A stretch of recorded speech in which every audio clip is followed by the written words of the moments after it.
Good day, folks, and welcome to Ed's Garage at Bannister Hyundai. Today, the 2023 Chevrolet Bolt EUV. Cool little car. I'm gonna go over all of the features, show you the space inside and such. The reason I'm doing this video, though, it is a pre-owned vehicle, and basically I want to showcase what you can get for your money when you're looking at a pre-owned vehicle. Now, this one is fairly young. It's a 2023. It's currently listed at just about 32 grand here in Canada, and that's sort of the average market price. It's a little lower than average market value on these vehicles right now, but let's go over the whole thing and I'll show you what you get for your money on the Bolt EUV. Now, this particular one appears to be the LT trim. There was essentially two trims, the LT and the Premier. This is an LT, however, it does have some features that I wouldn't expect to see on an LT, so maybe it's an LT with a package, I guess. I'm sorry, I don't know the packages specifically, as I don't sell Chevrolet products, but it does have a lot of the Premier tech. So it's got like the blind spot monitoring and you know, rear cross traffic alert and some parking sensors and whatnot. So maybe it's the LT with like a safety package or something like that. Anyway, starting on the front, obviously you got the nice smooth front end. It does have projection headlights, that's nice to see. Of course, you got the LED daytime running lights, and it looks like there might be a little, is that an air curtain passer? Yeah, there is actually a little slot there, which creates a curtain of air over the front wheels to reduce aerodynamic drag. Up in the windshield, you can see we've got the forward camera there. That, of course, is for things like the autonomous braking and lane departure, I would imagine. There's also a little sensor on the back of the mirror there because it's an auto-dimming rearview mirror. Now, underneath the hood of the Chevy Bolt EUV, there isn't a front trunk, but basically you're going to see a lot of the electronics here, the inverter, converter, all that sort of thing. And down below, of course, is a 200 horsepower electric motor, which makes 266 foot-pounds of torque. Now, this vehicle has a 65 kilowatt hour battery, which is good for about 410 kilometers of range on average. However, that, of course, is only going to be able to charge at DC fast charging stations at 50 kilowatts. So that's one of the downsides of the Bolt, is it's a little bit slower to charge at DC fast charging stations. And you can see, actually, it's a CCS port, of course. One thing I do really like about this port, though, this little cap over the DC connections is a lot easier to pull off than some other vehicles. And it's not kind of in the way when you're going to plug something in. It's a very nice design. I've always liked how GM's done that. Also, underneath the hood, you can see we've got some insulation here. We've got some insulation on the back firewall, some insulation over the wheel wells here, and that's, of course, all to reduce road noise. Obviously, there's no engine making noise, but that's going to reduce a little bit of road noise in the cabin. So, pretty nice to drive this vehicle. I took it around for a little drive, and drives perfectly fine. No complaints about that whatsoever. All right, but let's go a little further around the side here. So we do have marker lights on the mirrors, and these, of course, do also have the blind spot monitor light in there as well. So that's kind of nice. As for the wheels, we have a nice aluminum alloy wheel. These are a 17-inch rim. Good looking wheel too. I mean, they're a little bit aerodynamic, but they're not crazy. So they're actually a decent looking rim. They're wrapped in Michelin Energy Saver all-season tires, 215/50 R17. So pretty decent package there as well. Going further back, you can see we do have the proximity entry button right there. So that'll allow you to lock and unlock the doors. And then a little further back, of course, we're going to hit the back end of the car at this point. Now you can see we've got the backup sensors on here. It's not a power tailgate, but you don't actually need to unlock the doors to open up the tailgate. As long as you have the key with you and the doors are locked, doesn't matter, you'll be able to open up that tailgate. So that's pretty cool. You can see we got the backup camera right here. No little washer thingy on it, though. I was surprised that, I'm so used to seeing the little washers on these vehicles, or on Chevrolet vehicles. Single wiper on the back, obviously single wiper, but it is quite visible, and the little spoiler there at the top. You can see we've got roof rails, side rails, so you can put actual cross rails up there as well. And of course the nice Bolt EUV badge. Always like this. They got like a little electric bolt going through there. That's kind of neat, like a lightning bolt. Anyway, in the back here, cargo space is decent. It's not enormous, but it's decent. And underneath the floor, there is actually quite a bit of space.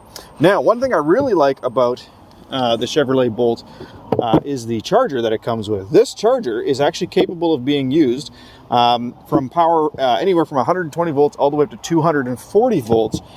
You just need an adapter that goes into here. So this particular one does not have the adapter with it, but you can get them off the GM Parts website. They're about $100 US. But as you can see right here, it says 120 to 240 at 32 amps. So that'll actually do a very, very nice quick charge on this vehicle, about 7 hours to do a full charge. So here you can see if I pull this little end piece out, you can actually get the NEMA 1430 adapter that'll plug into that, and then that'll give you a level 2 charger. So basically it comes with a level 2 / level 1 charger, but right now it just has the level 1 capability with that end bit there. Now, quite a bit of cargo space underneath here, and of course you can take this floor completely out, and it is a nice solid engineered product. Underneath the carpet down here is even more space, because of course there's no spare tire in here, so you do get a little pump and a sealant for the tire. That's pretty standard these days. But if you really wanted to, I mean, you could pull that styrofoam out and just have a bit more cargo space down there. So a lot of space underneath the floor, not so much space above the floor. However, the seats are a 60-40 split, and you have a little privacy cover here, which of course can come off as well. So let's take those off. Let's see how that goes. Okay, that comes off pretty easily. And then these headrests, I believe they automatically fold in. Oh no, you gotta press a little button here. Oh, they fold up. Okay, there we go. So we put that down, and now it's actually a flush floor all the way over the seat backs. Check that out. So that's actually pretty cool. And now we've got quite a bit of space in there. So pretty well laid out design. And then of course you have little hooks here for cargo nets and whatnot. LED light lighting up the cargo area. And as far as the height of the tailgate, check it out. I can actually stand under it almost. I can bonk my head, but I mean it's far enough in that I don't really have to worry about that. But it's high enough that when you're bending over to put stuff in it, you're not going to crank your head on there. So that's kind of nice as well. A little grab handle on the inside here to pull it down. And there we go. LED tail lights. Of course, there is your turn signals down here. Let's see what that looks like. I've got the key with me here. So there we go. So they are a red light. Unfortunately, they're not amber, despite what it might look like in my camera. In person, it's actually red. So interesting that it looks orange on camera. And then there you can see the backup light right there. Of course, that'll light up in white as you put the vehicle into reverse. All right, let's check out the back seat space here. So we'll flip these seats back up and the headrests back up. All right, there we go. Now let's have a quick look here. So I don't see the ability to recline at all. So that's unfortunate, but let's have a look. Now this one does have the leatherette seats, and right off the bat, first impressions, very, very soft seat. Actually is quite comfortable. Headrest's a little far back, but that's okay. I've got a grab handle up here. The top of the vehicle does kind of curve in quite a bit, which is going to reduce a little bit of head space, but I am sitting in here relatively comfortably. I've got lots of room on the floor. Of course, there's no, drive line tunnel or anything in the way, but I can't put my feet underneath the seat, and the seat backs are not solid. There is one pocket back here, and then in the center we have a USB-C port and a USB-A port. As far as the armrests, they are cushioned on the doors, and then there's also a fold-down center cup holder armrest as well, which is also cushioned. So, yeah, not bad. It's a little bit narrow. I don't think you'd want to have 3 adults back here, but the seats themselves are very, very soft, and they're pretty comfortable as well. So that's the back seat. Let's check out the front seat. Now, one thing I forgot to mention, it does have remote start for the climate control system, so just hit the lock button a couple times and then hold this button here, and that will fire up the vehicle. Once we get in,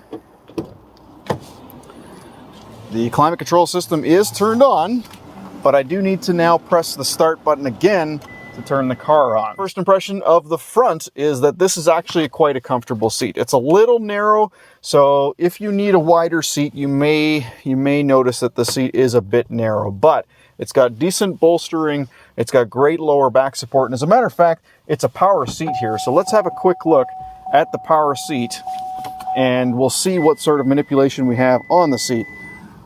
There's a lot of dings going on. Okay, so we have 1, 2, 3, so it's got tilt. 4, 5, so, 6, because it's 1, 2, 3, 4, 5, 6, yeah. 7, 8, 9, 10, so lower back support. So a 10-way adjustable power seat. Now, the other side is just going to be manual. However, Yep, it's got manual height adjustment. So the other side is 1, 2, 3, 4, 5, 6-way adjustable manually. But the fact that it has adjustable height is awesome. And of course, they do also have the little button on the headrest here to raise and lower the seat. Whoa, I gotta be careful, I almost dislocated my shoulder. So the headrests do go up and down. They don't go backwards and forwards. They're just up and down. All right, so pretty comfortable. It's beeping because I'm in the car. Turn it back on here again. So nice cushioned armrests on both sides. We do have auto up and down on both of the front windows, as you can see. And then right here we have our headlight switch. Of course, it does have automatic headlights, and then a dimmer knob. It's kind of nice. It's not buttons. I prefer the knob over the buttons, and you just kind of tuck it away when you're done with it. So I gotta say, it's actually pretty good leg room, headroom, you know, all that's fine. There's a decent amount of room in here. It's not the widest vehicle though. That's one thing that I've noticed right off the bat, just getting in here. It seems a little bit narrow. So keep that in mind. Really, there's not a whole lot of competition for this vehicle though, as far as what's out there in the market. It's basically the Nissan Leaf Plus and the Hyundai Kona. And that's pretty much it. Everything else is going to be significantly more expensive. So, yeah, reasonable. Let's have a look at all of the features on the dashboard, though. We're going to start on the left and make our way across to the right. So we already went over a few little buttons there. These are just your lock and unlock buttons. The left stalk, of course, is for your turn signal. You do have automatic high beams, so that's good to see. So you can pull the stalk and push the stalk, but you can also put on the automatic high beams. So I believe you just push the stalk to turn them on.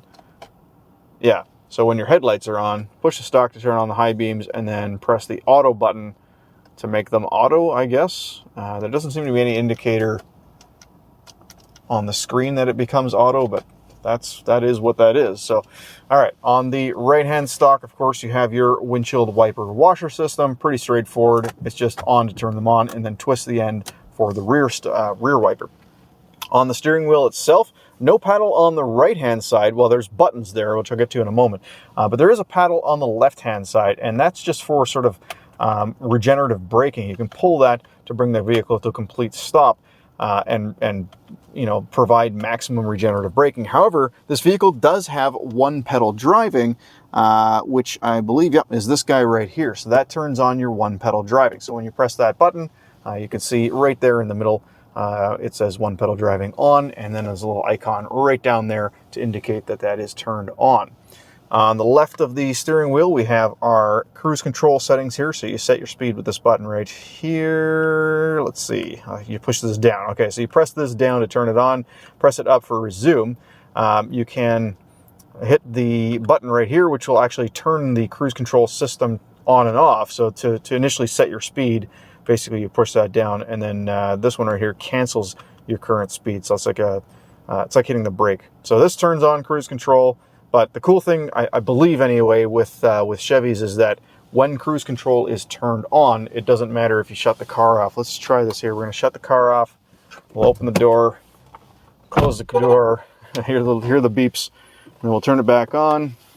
And we'll see if cruise control is still enabled. Yes, it is. So cruise control, audio. Cruise control basically remains in its last state, but that's where you can enable and disable it.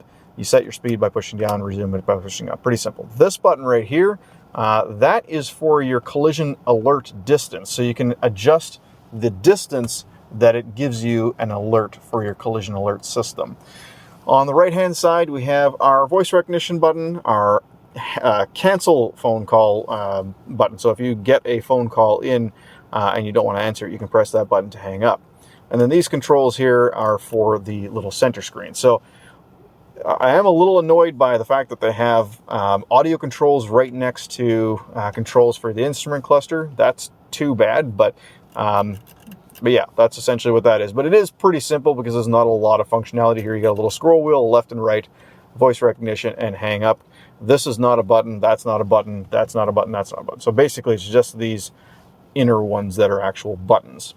Now, the voice recognition button does control some things in the vehicle. So if I press that, it's going to ask what I want to do, if I want to control the phone or the audio system. However, when we have Apple CarPlay or Android Auto connected, then that button can also control the voice assistant on the Android phone or Apple phone. So I'm happy to report that this does have wireless CarPlay and wireless Android Auto. So that's pretty cool. So yeah, as I was mentioning before, so now if I press this, we still get the built-in voice recognition. However, I'm just going to cancel that. You can cancel the speech session by pressing the hang up button. But now if I hold this button, now it's Google. All right, so that's pretty cool.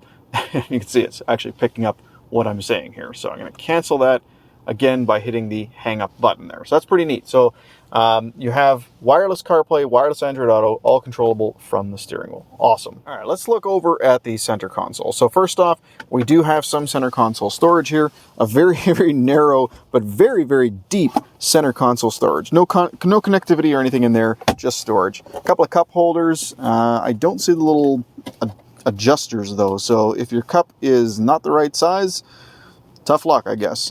These are quite narrow, so you wouldn't be able to put a big mug in there. This button right here, as I mentioned before, was for the one-pedal driving.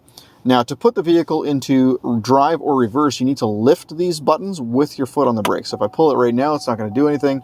If I push the brake and then lift it, boom, it puts it into reverse. Now, while we're here, let's have a look at the backup camera. So, very impressed with the backup camera quality. It is nice high resolution, and it has a little button here that you can enable and disable the dynamic steering lines. And as you can see, the dynamic steering lines are fairly smooth. I'd say they could have done a little bit better on the refresh rate of those lines, but I mean, who cares? Not a big deal. It's a very, very good quality screen and a good quality camera.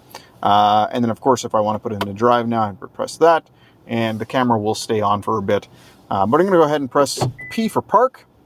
There's also an N for neutral there. And then right next to those buttons is the power e-brake, which I believe will turn itself off automatically. So I'm going to go ahead and put my seatbelt on here. And we will have a look at the screen. I can see there the e-brake is on. If I pull the R for reverse.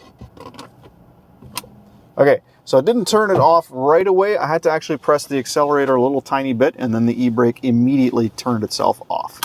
Right above the e-brake button, we have the, well, just a little storage area here, really. You could drop your key there, I suppose. It's a nice little place to hold on to it, or maybe coins for shopping carts. We have the sport button right here, so that just enables sport mode. This is your traction stability control button. And then this button right here is for your lane departure warning and lane keep assist functionality.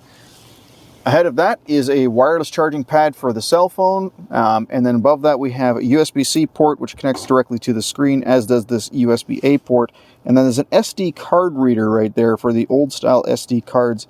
Not sure what you would really do with that nowadays. And then there's a 12-volt port right next to it right there. Sorry, it's a little hard to get in there because it's quite deep down.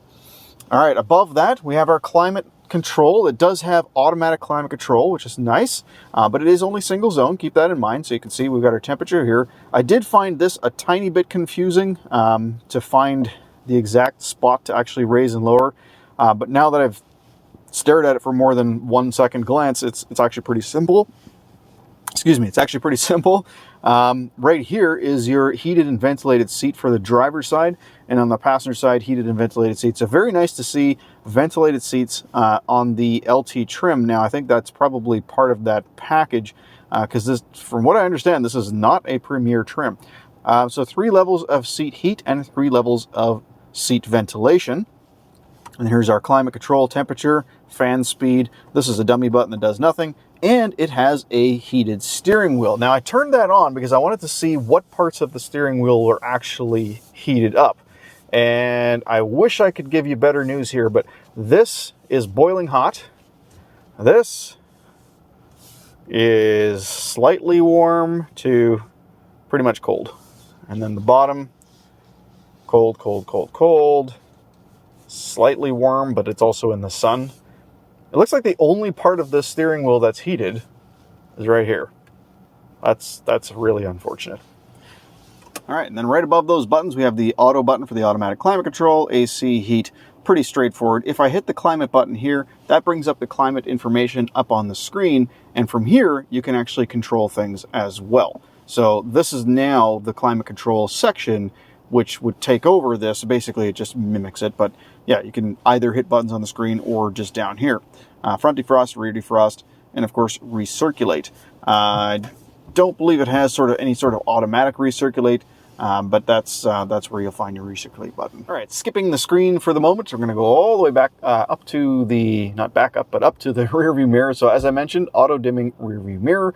And then above that, we have buttons for the OnStar system, which I believe from GM is only free for a year. Correct me if I'm wrong, but you've got Call OnStar, or I guess roadside assistance, I guess. And then there's Call OnStar, you know what, there's buttons for OnStar. I'm not sure exactly what they do, but this one is pretty clear. This is an emergency button. So if you see an emergency, have an emergency, press that, and it calls emergency services to your location, because of course with OnStar, they'll know exactly where you are.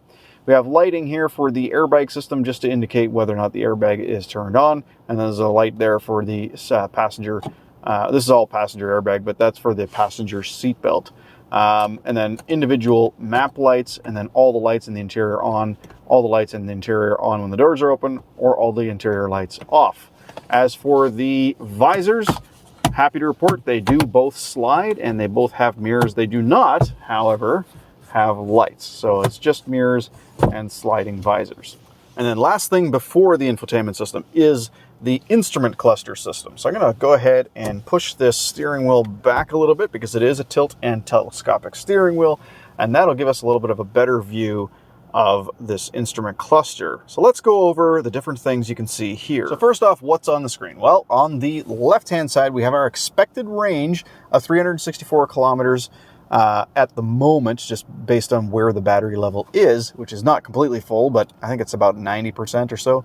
But they're saying a maximum of 431 and a minimum of 298. So that, of course, is going to depend largely on how you drive, where you drive, and what the temperature is outside. So keep that in mind. So basically it's expecting about 364, but it could vary. Okay, on the right-hand side of the screen, it just shows us how much power or regeneration we're getting. So essentially right now, it's using about 1 kilowatt of electricity, and that's of course for the climate control system. And then as you're driving, basically this number will go up. As you start to slow down, the number will go down. And I believe it just turns into a negative number when it's regenerating. We have our compass right here. So currently we're facing northwest. It's indicating that the lane keep assist, lane departure warning system is turned on. We have our speedometer here. We have our cruise control information, and then you see a couple of arrows because there's more that you can see in the screen here, which I'll get to in a moment. Up in the top left, we have a clock. Bottom left, we have the odometer. And then the bottom right shows us that the car is turned on and ready to drive, and what gear we're in, and the one pedal driving is turned on. Lights beside the screen include, of course, seatbelt warning, problem warning, airbag issue, tire pressure issue, motor issue or electrical system issue, traction stability control turned off or on, whatever, ABS system issue, and then stability control turned off. So we have, stability control issue or stability control turned off. So that's where you can see all of that stuff. And then along the bottom edge of the screen, you can see we have our traction control system turned off. But if I hold that stability and traction control button, I believe I can turn everything off. Let me just try that. No, it does not let me turn. Oh, there we go. Yeah, so I had to hold this button down for about 10 seconds, and it basically turned everything off, traction and stability control. Turn those back on, of course. All right, so let's go through the little center bit of the screen here. And to do that, we're going to use these controls on the steering wheel. So we have this up and down thing, a little scroll wheel, and then a left and right.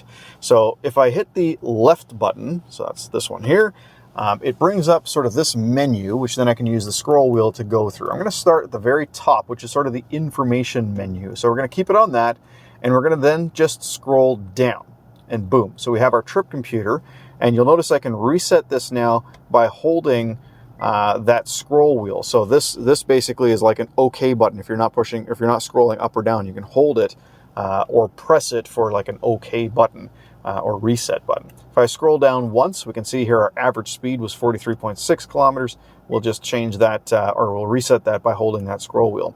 We have our tire pressure monitor if we go down another spot here. So that's pressure on each corner in kilopascals.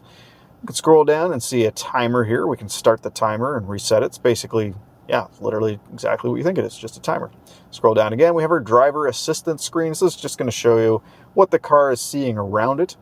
And then going down a little bit further, and it just puts it into a black screen, and then going down again bounces us back up to the trip computer. Now, if I press that left button again and bring up the info screen, or the menu, sorry, we're going to go down from the info screen to the musical note, which is just showing access to the stereo now. So if I wanted to, I can actually use the scroll wheel now to actually change channels. So that's pretty cool. So now I'm using this to tune through the radio. So this is interesting. So these buttons not only control stuff on that screen, but they also now will control the infotainment system. And you know, as handy as that is to have, it's a little bit confusing. So you know, it's a good idea to familiarize yourself with these buttons. Scrolling down one more time puts us into, there we go, turn-by-turn directions. Now, the turn-by-turn directions, I don't believe this vehicle has a built-in navigation system. So I think that's only when using OnStar services.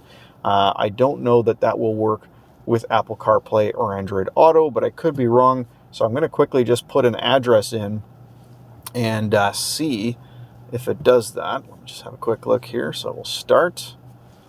Okay, no. So I've currently got my Google navigation running, and it's not showing anything on the screen. So unfortunately, the turn-by-turn directions from Google are not going to be translated onto this little bit here. Okay, hitting the left button again, going down one to the phone screen. So it's showing that my phone is connected, and if I were to get a phone call, essentially it's going to tell me who's calling there. So not really much there. And if I scroll up and down in here, it just doesn't do anything. However, if I hit the right button, now we can see our recent, our contacts, and our favorites. So the right button that I'm talking about is just the opposite side here. Actually, that makes me want to go back to this other menu. No, so this other menu here, the navigation menu, the green one there, only has the compass and then turn-by-turn directions when you're navigating with OnStar. As for the musical note screen, I can go to the right, and from here I can actually change where the audio is coming from, but I can also go to favorites and favorite button settings. So yeah, that one definitely has some extra stuff we can look at. All right, going down to this one here. So this is our layout. So this is going to be how we have the screen laid out. If I put it in modern, you can see that now the layout looks a little bit different. So I still have my estimated range here, but now on this side, it's going to actually show little bars going up and down as we're accelerating and decelerating. So that's just the screen layout. And of course we have our little gear icon. So now we're seeing settings on this little screen here. So let's start with units. So of course units, currently we have it on metric. If I hit the little right button now, I can see that I have US and metric. So it's kind of funny they just call it US. You know, never mind that there are other countries in the world that still use imperial measurements. But anyway, and then we have, let's see, scroll down one, we have our speed warning. So we can have that enabled and disabled, and we can change what the speed warning is set to, again, by hitting the little right button. You can see kind of indicators of what you can and can't do here. Scroll down, we have press select to view tutorial. So if I press on the button here, I've got enhanced or modern. Okay, I see. So now it's actually telling us what each thing does, and I can go to the next part of the tutorial by hitting the right and left button.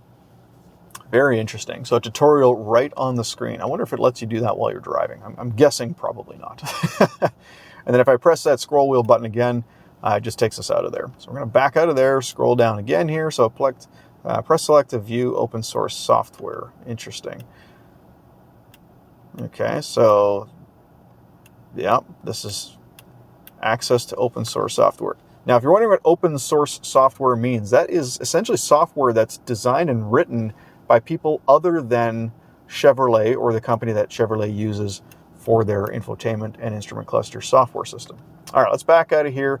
That's pretty much everything in this settings. There's nothing else to view in here. So there's your distance your speed warning, your units, and then the tutorial section and open source software information. And that's pretty much it. So that's everything in the instrument cluster. Okay, so last thing, but certainly not least, we have the 9-inch infotainment screen, and this is a non-polarized screen, so if you wear polarized sunglasses, you'll still be able to see what's on the screen. Real quick, right off the bat, we have the power button and volume button right here. Okay, so pressing that on and off will mute the volume of the audio, but if you hold it, does it do something? Yes, it turns off the whole screen, just leaves you with a clock and an outside temperature. The bottom little wheel here that allows you to scroll through the different things on the screen, but of course that's also going to be your, I have to imagine that's going to be your tuning knob as well when you're on the radio, for instance. Let's have a look. Yeah, so you can tune through the different lineup of radio stations. Now we're on Sirius XM right now. And then we have a home button here, which is going to take you back to the home screen. Now, if we scroll or swipe to the right, we can see we have just a little bit of information here. We've got, we're going to have to blur that out. So we've got our recent phone calls on the right. We have the current radio, that's a radio station that's set, and then we can hold these to set presets on the radio. If I swipe to the left a couple times, we have our Wi-Fi hotspot, OnStar Services Climate, which we were looking at earlier, Sirius XM, just a quick thing to take you back to Sirius XM, and then a quick thing to the weather, which is kind of nice, from the weather channel. However, you do have to have OnStar for that to function. So this vehicle is not a year old, so OnStar appears to be out already. I guess that free little bit of OnStar is done already. Anyway, so down along the bottom here, just to go over a couple more things, we have the home button, which is the same as that. Of course, they do the same thing. This is going to take you back into the station that you were listening to. The phone button is going to take you to the phone screen outside of your Android Auto or Apple CarPlay, but now that my phone is connected, I can actually place calls from here. Pretty simple. The little button here takes us into our OnStar activated turn-by-turn directions. So that only works if you have OnStar, unfortunately. And then this button will take you into the climate screen, the energy screen, like EV related stuff now. So now we're looking at how much power each component is using, how much power we've used since the last full recharge. But I'm going to start with the top left one. This is the energy flow, so where energy is coming from and going to. As you can see, we have a roughly 90% battery. As we start to drive, it'll show power going to the front wheels, and then if you start to brake, it'll show you power going back to the battery. Now, if I switch to charging, you know what? We're going to keep with energy here, details, again, since last recharge, how much energy each aspect of the vehicle is used. How much energy has been used over the lifetime of the vehicle, I guess. It's what the consumption is, average consumption, 19.2 kilowatt hours per 100 kilometers. By the way, if you swipe, it also takes you back into charging. Under impacts, it shows you how much the impact of each thing impacts your range. So how well you drive, what sort of terrain you've been going over, and how that's impacted your consumption. So that's essentially what we're seeing there. And then history is just how well you've done on consumption over the last whatever amount of drives. Okay, so that's everything in the energy screen. Let's go to the charging screen here. Basically, it's just showing us that we're not currently charging and how fast it would charge, or how quickly it would get up to 100%. So charging would be complete at 115 if we were to plug it in right now. At level 2, 240 volts. The funny thing is that they don't specify 240 volts at 32 amps or 40 amps or whatever. If I was charging at 16 amps, obviously it would charge slower. There is, of course, on the right here, we have our charging options. We can see we have our cord limit. So that cord limit basically means we can limit how much the vehicle pulls when it's charging. So if we put it on maximum, then it'll pull 12 amps at 120 volts. If we're using the 240 volt cable, then it would pull the maximum there, which is going to be 32 amps. But this is level 1, 120 volt. So if I back out of here, can we set the charging amp maximum on level 2? I don't know if we can. I don't actually see that option here anywhere. Interesting. So we can change the level 1 cord limit or amperage limit, but I don't see a level 2 amperage limit. Interesting. Target charge level, projected range. Okay, so we can increase and decrease the maximum charge amount, but you notice it's not saying percentages anywhere. It's kind of weird that they don't give you the percentage. But anyway, you can see our projected range, 415 kilometers or 362 kilometers, which is the current range based on how much is in the battery, how much the battery is charged up. Displayed charge times, we can put that in a different level. So let's put that on level 1 and 2 so that, you know, when we're in this screen here, now we see level 1 and level 2. Cool. Okay, what else we got? Location-based charging. So with home location set, the vehicle will use the active charging options while you're at home. The level 1 cord limit can be saved for a predetermined amount of time. While the vehicle is away, it will charge upon plug-in. So basically, you can change when it charges at certain locations. And then we can turn off or on delayed charging here. So delayed charging essentially means if you pay peak rates at certain times a day, you might want to delay the charge until a certain time. So that'll save you money, right? All right, scrolling up a little bit more, we have energy summary pop-up. So that's just when you turn the vehicle on, it just kind of gives you a quick, or when you turn it off, it gives you a quick information about, what the car is doing as far as charging or how much consumption you had or whatnot. Charge status feedback, when you plug the car in, it'll give you an indicator that it's charging. Charge cord theft alert. So if you unplug the car while it's charging or just while it's locked, you'll actually get an alarm. And then we have charge power loss alert. So if your power goes out or whatever, you'll actually get an alert saying that the power went out or it stopped charging or whatever. So that's just some advanced settings in there. All right. And then we have, so that's pretty much it for that screen, the charging screen. There's nothing else in there that I can change. So let's go back to the home screen here, and that's everything on the bottom. Let's have a look at the stuff in the main screen. So starting off with audio. So of course we have, here's all of our presets. On the left-hand side here, we can change between music from my phone, music from FM, Sirius XM. If I hit more, these are all the sources of music. So that's just your music sources. Obviously you have a tuning button here, forwards and backwards. So channel up, down, skip ahead, skip behind, and pause. So you can actually pause live Sirius XM satellite radio. If I put it on FM, we can just go basically seek forward, seek backwards, and then we can hit the tune button here if we want to enter in a station. If we hit sound, it takes us to our sound settings. Of course, we have our equalizer, which is not much, just bass, mid-range, treble, and then where audio is coming from. And we can also hit the browse button here if we want to see, oh, it's not doing it there now. There we go. If we want to see a list of stations that the vehicle is able to pick up right now, and the cool thing is we just hit a little star here, and then it'll save that as a favorite. So that'll put it, there we go, into the favorites section. All right, so that is pretty standard basic stuff in the audio section there, or the music section. We have our phone button, which we looked at earlier. Energy, which we already went through. Our users, so we can set user accounts. We can actually set profiles for different users in here, so that if you have multiple users, it's going to save their presets, probably their climate control settings, and I would imagine a few other things related to maybe the instrument cluster and whatnot. If we hit the settings button here, it's going to take us into our vehicle, system, and app settings. That we're going to get to a little bit later, because that's a lot of stuff. Obviously, Apple CarPlay is CarPlay, Android Auto is Android Auto. Pretty straightforward stuff there. Under our apps, so these are apps that either came with the vehicle or were added in after the fact.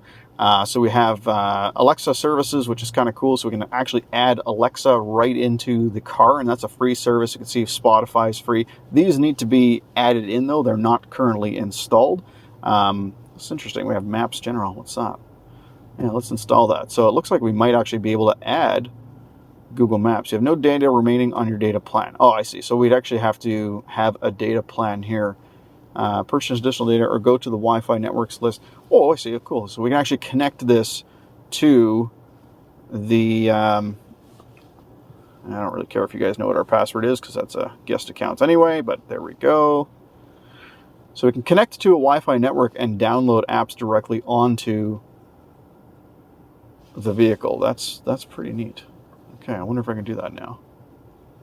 All right, I've successfully connected to my phone. I set my phone into hotspot mode. It should be a little bit faster, but I'm now installing Maps Plus. Now, I have no idea what this app is. I didn't actually look at the description, but we're going to go ahead and let that install and see what it is. All right, it's done installing. Let's hit open and see what this is. Allow Maps Plus to access driving behavior information? No. Yes. Okay. Enterprise location. I did. Okay. There you go. All right. See what this comes up as. So if this is now a built-in navigation, that'd be pretty cool. That would just elevate the value of this vehicle. I don't imagine it's going to take this long to start up every time, but we'll give it its opportunity to do its thing and configure and whatnot. There we go, look at that. Built-in navigation now. Sweet. All right, so this is Maps Plus. I'm going to set a destination here and see if it actually adds in our turn-by-turn directions. So I've still got the turn-by-turn directions screen on. Now this is undoubtedly using my phone to connect to the internet. So that's the thing. So it's not necessarily native to the system. It's still pulling this data from the internet. So not a whole lot different from just using, Android Auto or Apple CarPlay to navigate, which I would recommend doing regardless. But if you don't want to use Android Auto or Apple CarPlay, at least you have an alternative. You can still use this software as well. All right, not sure what just happened there. I thought I was navigating to Walmart, and it just ignored me. So I can try that again. All right, navigate there. Okay, so it did not transfer any information. So this is just going to be OnStar navigation, which you'll have to sign up for. But the fact that you can put navigation right on the screen here, directly from, the built-in system without using Apple CarPlay or Android Auto, pretty cool. But it does require that you have your phone set up in a hotspot, or you have data plans set up with OnStar. And as you can see now, it puts the Chevrolet Maps Plus right on the screen. All right, so going back into the apps section here. By the way, guys, you'll notice there's a lot of fingerprints on the screen. They're a little bit less noticeable in person, but I do see them. Not a bad idea to keep a microfiber cloth with you in this car, but yeah, that's just a point I wanted to make. All right, so this is all of the apps that are available to download. The Weather Channel is already installed, but if I go to My Apps, it should show us, I believe, the Weather Channel and the downloaded Maps software. All right, so it actually shows everything. So everything that's installed, and it's all updatable from here as well. But of course, it does need an internet connection. So pretty cool. You can see everything from there. Hit update all. It shows you how much space you have free, how much is used, that sort of thing. Okay, let's get back to the rest of the stuff here. So that's the apps. Scrolling over, we can see we have a Wi-Fi hotspot. So this allows you to connect to a Wi-Fi hotspot. You also have the ability to share a Wi-Fi hotspot. So here you can see if we set this up to share a Wi-Fi hotspot, then of course it needs to get data from somewhere. So that's again part of OnStar services. When you have OnStar signed up, you can share a Wi-Fi hotspot, and then kids in the car can use that to go on the internet or whatever if you don't want to use your phone plan to do so. Climate's obvious. Sirius XM we already talked about. The weather. Let's have a quick look at the Weather Channel here thing. Oh, we already did this as well. All right, so that's pretty much it on this screen, aside from settings. So let's go to settings and see all of the different settings that you can control from here. All right, so starting at the top left, we're in System. If we go to Time and Date, pretty obvious. This is where we can set our time and date. And unfortunately, I don't see a daylight savings time thing, so maybe that's automatic. But yeah, you do have automatic time and date, of course. Language, obvious. Phones, this is where you can connect the phone. Wi-Fi networks, this is where you connect to a Wi-Fi network. This is where you can enable your Wi-Fi hotspot, which we were also just looking at. Privacy, location services. Okay, so this is basically just your access to like permissions on your phone, the same sort of thing. Under device remote access, okay, we're going to delete those because those are the phones that can remotely access this vehicle. So that's assuming you have OnStar set up, of course. Display allows you to put it in auto, day or night mode. So that's just going to change the look of the appearance of the screen, of course. The sounds, let's see here. We got maximum startup volume, cool. So you can change that. It's kind of neat that it allows you to change it to wherever you want, not just have a set setting. Startup shutdown sounds when you turn the car on or off, plays a little tone basically. You can change the volume of that as well. You can enable audible touch feedback. So everything you now do is going to make a little blip sound. I don't know if you can hear that on the microphone. Voice, let's see. We can have different confirmation messages. Let's put on confirm more and see what happens. What would you like? Audio. Say play, followed by a media selection, or say to OK. OK. Speech session canceled. Okay. Now, if I put that on less. What would you like? Audio.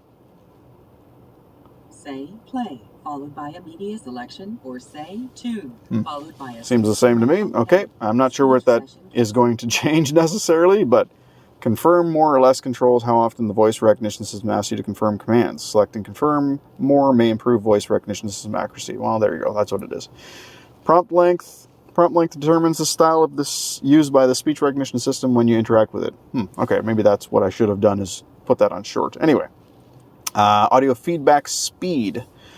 Voice speed determines how quickly voice recognition speaks. Let's put that on fast and see what happens. What would you like? Audio. Say play, followed by a media selection, or say... Wow, that's a very minor difference. Allow prompt interruptions. Yes, so if you want, you can speak over it. You don't have to wait for it to finish the prompt. Friendly prompts, okay? Friendly prompts adjust the formality of the voice recognition system. Select on to hear friendlier voice prompts. Okay. Any difference? What would you like? Audio. Say play, followed by a media selection, or say tune, followed by a station number. Okay, I'll cancel. Okay, sure. Tutorial mode. Okay, this now. If I turn that off, that's got to do it. Let's see if that changes anything. What would you like? Audio. Oh. Say play. I see. Cancel. I didn't get that. What did you say? All right, I cancel. So that's pretty cool. So now it actually completely turned off all of the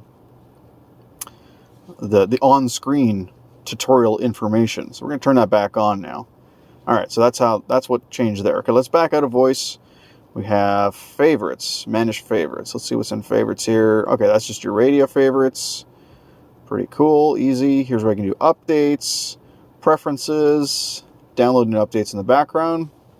Yeah, why not? We can turn that on later. All right, so that's just part of your updates. About just shows you a little bit of information about the software that's running. Running applications, if you want, you can stop running applications to speed things up. Here's also where you can return everything to factory defaults. And that's it for the system settings. Under apps, we have the ability to enable and disable Android and Apple CarPlay. If I go to apps here, we can update the apps automatically. Here's where our volume settings are, our sound settings. So there's what we were looking at earlier, auto volume. So that's if you speed up, the volume actually gets louder. You can also add or change the number of audio favorites here as well. RDS, which I can't remember it's something with dynamic sound, I think it is. Manage devices, that's just your phone connections. And then reset music index. So you can delete all the favorites there as well.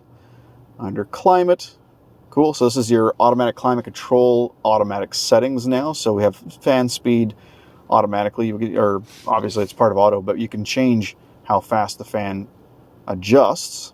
Automatic cooled seats and heated seats. So if it's trying its best to cool down the cabin or heat up the cabin, it's going to automatically enable ventilated and heated seats. That's awesome. It has auto defrost. That's awesome as well. And auto rear defrost. Cool, I haven't seen that before. Phone settings. It's just information about the phone that's connected. I'm going to have to blur that out. And let's see, Sirius XM. Okay, that's just the account information for the Sirius XM account. Okay. And then our vehicle, we have rear seat reminders when you shut the vehicle off. If the rear doors were opened, it'll remind you to check the rear doors.